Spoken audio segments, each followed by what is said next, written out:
গ্রামের এক কোণে পদ্মপুকুরের ধারে থাকত এক কুলো ব্যাঙ। নাম তার কুলেশ্বর, তবে সবাই তাকে আদর করে বলতো কুলো। কুলো ছিল একটু মোটা, গলা ভীষণ সুরেলা, আর নিজের সম্পর্কে তার ধারণা সে নাকি পুকুর পাড়ের সবচেয়ে সুদর্শন বর। একদিন কুলো ঠিক করল আর একা নয়, এবার বিয়ে করতেই হবে। সে ঘোষণা দিল, আগামী পূর্ণিমায় আমার বিয়ে, সবাইকে নিমন্ত্রণ। কথা শুনে পুকুরের মাছ, কাঁকড়া, শামুক, এমনকি লাজুক কাঁকড়া বিছেও অবাক। কনের নাম ছিল কুমুদিনী, পাশের ডোবার এক সুন্দরী ব্যাঙমা।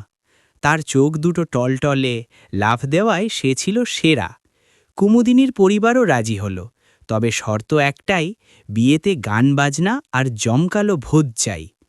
পূর্ণিমার রাতে পদ্মপাতা দিয়ে সাজানো হলো মণ্ডপ, শাপলার মালা ঝুলছে চারদিকে, জোনাকিরা নিজেরাই আলো জ্বেলে দিয়েছে, মাছেরা পানির তলায় ঘুরে ঘুরে নাচছে, কাঁকড়ারা তবলা বাজানোর চেষ্টা করছে, যদিও মাঝে মধ্যে চিমটি কেটে ঝগড়া লেগে যাচ্ছে।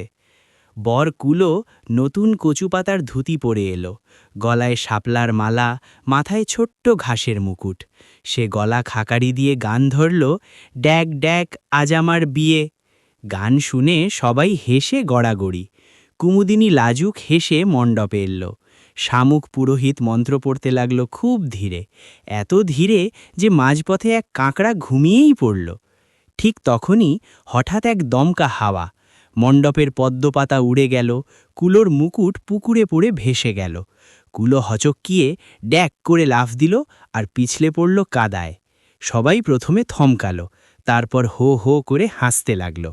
কুমুদিনী এগিয়ে এসে কুলোকে তুলে দিল, বলল, বর্মশাই, বিয়ে মানে শুধু সাজ নয়, একসাথে হাসি কান্না ভাগ করে নেওয়া।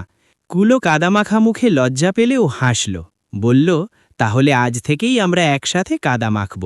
শেষমেশ আবার মণ্ডপ সাজানো হলো। শামুক পুরোহিত তাড়াতাড়ি মন্ত্র শেষ করল, সবাই ড্যাক ড্যাক করে আশীর্বাদ দিল। সেই রাতের পর থেকে পদ্মপুকুরে কুলো আর কুমুদিনীর সুখের সংসার। মাঝে মধ্যে কুলো গলা